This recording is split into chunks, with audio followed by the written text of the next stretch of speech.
क्या आप अशांत हैं या मानसिक तनाव से ग्रस्त हैं? क्या आपका व्यापार घाटे में जा रहा है? क्या कर्जदार और बीमारी पीछा नहीं छोड़ते?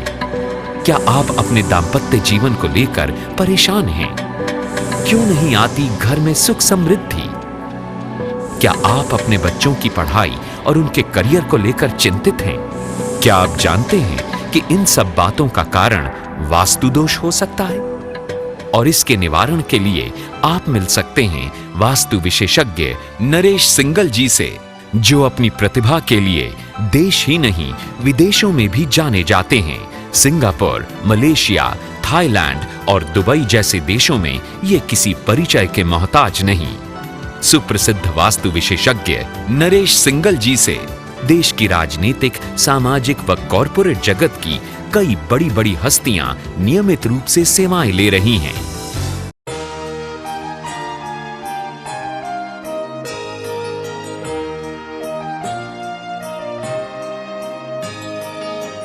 नमस्कार।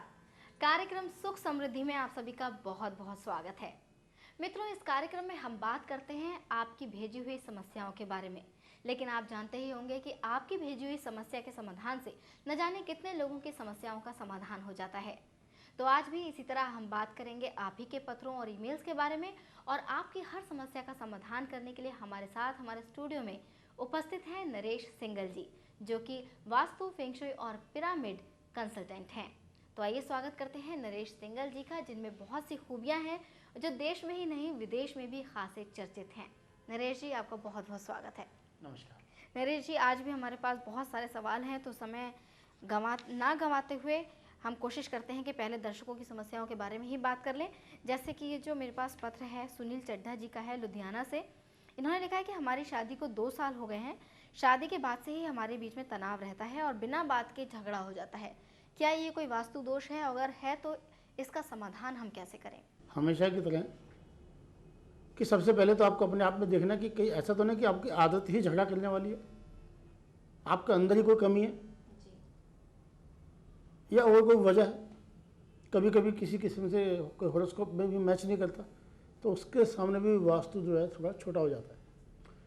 कई बार ऐसा होता है कि सब कुछ सही है और फिर भी सब कुछ सही है नहीं, तो उसके लिए हम सोचते हैं कि वही वास्तु दोष होगा। तो इसके लिए 2-3 चीज़ें हैं। आपने अपना नक्शा नहीं भेजा, लेकिन जनरल जो बातें हैं मैं आपको बता रहा हूँ। सबसे पहले तो आपको अपनी शादी की सालगिरह मनानी चाहिए। दूसरा, ये नहीं कि उसको पूरा ढंग से सेलिब्रेट करना चाहिए। ऐसा नहीं कि भाई नॉर्मली नहीं, मतलब खाना पूर्ति नहीं करनी चाहिए, पार्टी करनी चाहिए बकायदा। ठीक से जितना भी आपकी गुंजाइश है जो भी है उसको आपको करना चाहिए। दूसरी बात कि आपको ये देखिए कि आपका जो बेडरूम है वो किस डायरेक्शन में है। आपका बेडरूम, क्योंकि कपल का बेडरूम का है, साउथ में हो तो ज़्यादा अच्छा है, साउथ वेस्ट में हो तो अच्छा है, और साउथ में हो तो अच्छा है। South, west and south west 3 direction couple के लिए अच्छी रहती हैं। इनके अलावा यदि है, और उसमें भी जो मुझे अंदाज़ा लग रहा है वो साउथ ईस्ट में होगा। साउथ ईस्ट क्या है? अग्नि का क्षेत्र है, आग्नेय कोण है। यदि वहाँ को गड़बड़ होती है तो हस्बैंड वाइफ के रिलेशन में गड़बड़ होती है। खास करके वहाँ पे आमतौर पे आप सुनते हैं कि हस्बैंड गुस्से वाला है, यानी आदमी लोग ज़्यादा गुस्सा करते हैं। लेकिन इस स्थिति में उल्टा हो सकता है कि जो उसकी वाइफ है वो ज़्यादा गुस्से वाली हो सकती है, वो ज़्यादा झगड़ालू हो सकती है, वो ज़्यादा दिक्कत कर सकती है यदि वो साउथ ईस्ट में उनका बेडरूम है तो। आप चलिए जहाँ भी है। अब उसके बाद बात आते हैं कि उनका जो करना क्या है उनको, कि वो ये देखें कि उनका जो बेड है उसके बॉक्स के अंदर कोई जूते, चप्पल, बर्तन, किताबें तो नहीं है। यदि हैं बेड के बॉक्स के। दूसरा, उनका जो मैट्रेस है, उनके जो गद्दे हैं जिस पर वो सोते हैं, वो 2 अलग अलग भागों में होते हैं। ये भी कभी कभी तलाक तक का कारण बन जाते हैं। तो इसके लिए क्या करें, वो मैट्रेस के ऊपर एक और पतला सा मैट्रेस और बना ले, भले रुई का बना ले। एक पतला जैसे रजाई सी होती है, तलाई जिसे बोल देते हैं, वो एक बना लीजिए कि उसके ऊपर जो आपको जो फीलिंग आए वो 2 मैट्रेस की ना आए, सिंगल मैट्रेस की आए। तीसरी जो चीज़ आती है कि उनका देखें कि बेडरूम के अंदर कोई ऐसी शेर, चीते की या किसी ऐसे कि दहाड़ते हुए या कुछ चिंगाड़ते हुए हाथी, ऐसे कोई फोटोग्राफ तो नहीं है, या उन्होंने कोई हॉट कलर स्कीम तो नहीं यूज़ कर रखी, लाल रंग की बेडशीट या लाल रंग के चादर या पर्दे या कुछ और इस टाइप की चीज़ें। दूसरा जो है वो सोते समय जो है ना पीने का पानी अपने सर के पास में रख लेते हैं एकदम, या अलार्म या मोबाइल वो थोड़ा सा उसको डिस्टेंस पे रख दो, दूरी पे रख दो। इन सारी चीज़ों से हम देखेंगे कि हमारे आप में जो छोटी छोटी चीज़ें हैं उसमें हमारी लड़ाई का कारण बन जाती हैं। अब इसकी बात आती है कि एक और रेमेडी फेंगशुई के हिसाब से, आप रोज़ क्वार्ट्स का इसके अंदर क्रिस्टल रख ले, पहन ले, या पेंडेंट पहन ले, या रोज़ क्वार्ट्स क्रिस्टल के आप वो मंडली इंडेक्स रख लें, वो नहीं रख सकते डबल हैप्पीनेस सिंबल रख लें, साउथ वेस्ट की दीवार पे लगा सकते हैं। और आप एक कम से कम जो उसके अंदर टेलीविज़न है बेडरूम के अंदर वो कुछ टाइम के लिए जरूर निकाल दें। मैं मानता हूँ कि आजकल हमें आदत हो गई टीवी देखने की, बेडरूम में रखते हैं, प्रैक्टिकल पॉसिबल नहीं है, लेकिन कम से कम उसको 49 दिन के लिए तो उस टीवी को बाहर कर ही दें, उसमें से जो भी इसमें सिस्टम है वो हटवा दें जी। तो आप ये देखेंगे कि आपको इसमें फ़ायदा हुआ। जी, इन चीज़ों का ध्यान रखेंगे तो आपके संबंध जो हैं पति पत्नी के वो बेहतर होंगे, ये देखना बहुत ज़रूरी है। वैसे भी आपको नरेश जी ने बता ही दिया है कि सबसे पहले दिशा का ध्यान रखना बहुत ज़रूरी है कि आपका बेडरूम किधर है। अगर गलत दिशा में है तो बहुत से उपाय करने बहुत ज़रूरी हो जाते हैं, तभी आपके जो रिलेशन है वो अच्छे रह पाएंगे। हमारे पास एक और पत्र है, ये तो बात हुई शादी की, अब संतान को लेकर भी काफ़ी लोग परेशान रहते हैं। जैसे ये रीना जी हैं मुजफ्फरनगर से, इन्होंने लिखा है कि मुझे संतान नहीं होती है, मेडिकली फिट हूँ लेकिन बार बार मिसकैरेज हो जाता है। तो ये जानना चाहते हैं कहीं इसका भी कारण वास्तु दोष तो नहीं है, और अगर है तो इसके लिए क्या उपाय किया जा सकता है। जैसे कि इन्होंने खुद से एक चीज़ बताई है कि ये मेडिकली फिट हैं जी। और ये कईयों को तो क्या होता है कि मेडिकली फिट होते हैं, कंसीव ही नहीं हो पाता।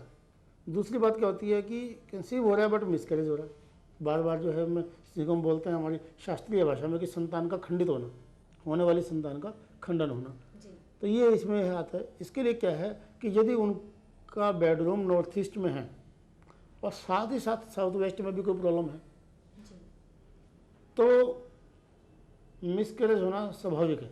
या हो कभी संतान होती है तो आप देखते हैं कि पंडित कहता है कि बेटा होगा तो पता लगता है वो लड़की हो गई, या बेटा भी हुआ तो वो शारीरिक रूप से या मानसिक रूप से हैंडीकैप्ट होता है। कभी आप देखते हैं कुछ बच्चे पोलियो से ग्रस्त हो जाते हैं, कुछ बच्चे बोल नहीं पाते, कुछ बच्चे गूंगे या बहरे होते हैं, जी बिल्कुल, कुछ मंदबुद्धि होते हैं, जी जन्मजात ही कोई ना कोई समस्या जन्मजात के हाथ पैर कहीं वाले मुड़े हुए होते हैं, जी। ये नॉर्थ ईस्ट की समस्या से हो जाते हैं।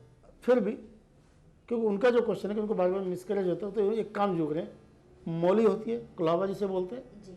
उसके 9 राउंड अपनी कमर पे बांध लीजिए, वो 9, तो ये मैं कह सकता हूँ। और 2-4 और उपाय हैं जो हम व्यक्तिगत तौर पे ही उनको बता सकते हैं, यूँ इस तरीके से ओपन में नहीं बता सकते, और उसके लिए हमारे को उनका डेट ऑफ बर्थ का होना भी बहुत ज़रूरी है, तब उनको बता सकते हैं। निश्चित तौर पे उनको लाभ मिलेगा ही मिलेगा। मैं ये दावा कर सकता हूँ कि यदि किसी को बार बार मिसकैरेज हो रहा है, वो अपनी डेट ऑफ बर्थ मुझे दे, अपना घर का नक्शा बना के दे, और ये कुछ एक रेमेडी है, मैं आपको उनको पहले से एडवांस में बता दूंगा ये मिसकैरेज होगा या नहीं होगा। ये बिल्कुल चैलेंज वाली बात है जी। यानी घर के नक्शे से और डेट ऑफ बर्थ से बताया जा सकता है कि क्या संतान के मामले में आपका जीवन कैसा रहने वाला है और क्या आपको सुधार करने होंगे। क्योंकि वहाँ पे क्या है, नॉर्थ ईस्ट के अंदर यदि बेडरूम रहता है तो वहाँ पे जो अल्ट्रावायलेट रेज आती है उस गर्भस्थ शिशु के लिए अच्छी नहीं होती। जो बच्चा भी पेट में है उसके लिए वो ठीक नहीं है, पर हमें पता लगता नहीं, और हम एक काम और कर देते हैं, उसी के अंदर मंदिर और बना देते हैं, यानी बेडरूम में। जी, ये भी खराब प्रभाव डालता है। मैं तो यहाँ तक कहूँगा कि यदि किसी के पास कोई ऑप्शन नहीं है, उनके पास यदि वो रूम चेंज नहीं कर सकते, तो मेरे हाथ जोड़ के ऐसे लोगों से विनती है, ऐसे मैरिड कपल से मेरी विनती है कि वो भले ही किराए पे चले जाएं बट वहाँ नहीं रहें। नॉर्थ ईस्ट वाले कमरे में बेडरूम कभी ना बनाएं। हाँ, जी खास करके आप संतान की भी इच्छा करें, और क्योंकि ये नॉर्थ ईस्ट क्या है, भगवान का क्षेत्र है, जी। और भगवान का जो क्षेत्र है वहाँ गृहस्थी नहीं हो सकती, और फिर भी आप करें, ये बिल्कुल वैसी ही बात है जैसे अपने मंदिर में बेडरूम बना लिया। बिल्कुल। तो दर्शकों, मेरे ख्याल से आपको भी ये बात समझ में आ गई होगी कि हो सकता है कि सारी कोशिशें करने के बावजूद अगर आप पति पत्नी के संबंध अच्छे नहीं हैं तो उसका कारण आपका बेडरूम हो और उस बेडरूम की दिशा हो। जैसा कि नरेश जी ने आपसे हाथ जोड़ के भी कहा है कि कम से कम नॉर्थ ईस्ट वाले बेडरूम में कभी ना रहें, क्योंकि ये आपके रिलेशन को तो ख़राब करेगा ही, साथ आपकी संतान पर भी इसका बुरा प्रभाव पड़ सकता है।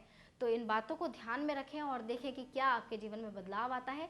अपने कमरे को चेंज करने का प्रयास करें, और नहीं होता है तो कोशिश करें कि उस घर को ही बदल दें, वही आपके लिए बेहतर रहेगा। नरेश जी, बहुत बहुत धन्यवाद हमारे दर्शकों को इतनी उपयोगी जानकारी देने के लिए, जिससे उनके जीवन की बहुत सारी समस्याएं खत्म हो सकती हैं। नमस्कार। नमस्कार।